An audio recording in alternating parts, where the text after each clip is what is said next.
All right. So for my top five, honestly, there were so many different options and ways I could have gone with this between do I want a fighter that never could have fought this guy, or do I want a fight that's about to happen or could happen or maybe won't happen, but I'd really like to see it. There's so many different options that I came up with, but these were the top five that sounded like they could have happened or they should happen or I just really want them to happen. Number five, I'm going to go with Royce Gracie, Damian Maia in the gi UFC 1 style. I think that would have been so much fun. No time limit. How does Royce Gracie go up against one of the greatest MMA jiu-jitsu practitioners of all time in Damian Maia versus, the Godfather, the first guy that really put jiu-jitsu on the map on such a mainstream level in Royce Gracie. Number four, I'm going to go with Henry Cejudo versus Dominic Cruz. This is still up in the air, but I think a prime Henry Cejudo and a prime Dominic Cruz is one of the funnest fights you could ever make.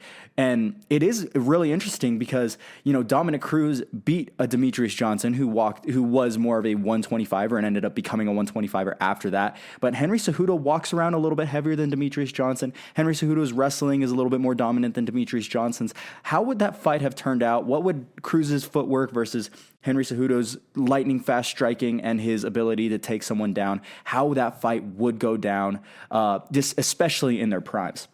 Number three, I'm going to go with Vitor Belfort versus Chael Sonnen. I actually really like this fight. I think that of all the guys that Chael has fought, I think he, one, obviously never got the chance to fight Vitor Belfort. And two, I think both of these guys are so dynamic in their own ways. And these guys are two OGs that would have been so fun to match up in their primes as well.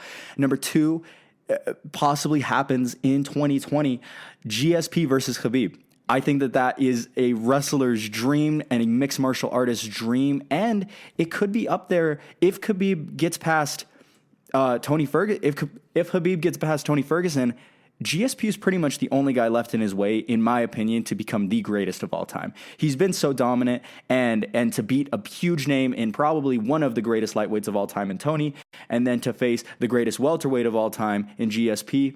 There's really no argument there. So this really would be the battle for the GOAT, if not number one or number two. John Jones is obviously in there as well, but that would be a wonderful fight and a reason why Khabib will not stop talking about it. GSP keeps saying, it's Khabib or I don't come back, and that is why it's so much fun. Number one, in their primes, let's say at 205 pounds, I'm stretching it a little bit. John Jones versus Anderson Silva. I think that would be such a fun fight. Two of the greatest strikers we've ever seen. John Jones a little bit better on the ground, but Anderson Silva absolutely in his prime has every skill and piece.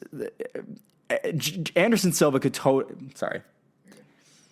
Number one, I'm going to go with John Jones, Anderson Silva. Absolutely one of the greatest fights that could ever be put together. John Jones, Anderson Silva, two of the greatest strikers we've ever seen. John Jones a little bit better of a wrestler. Anderson Silva does have that jiu-jitsu game, and also in his prime. I mean, Anderson Silva could piece up anybody together. So that would have to be my number one.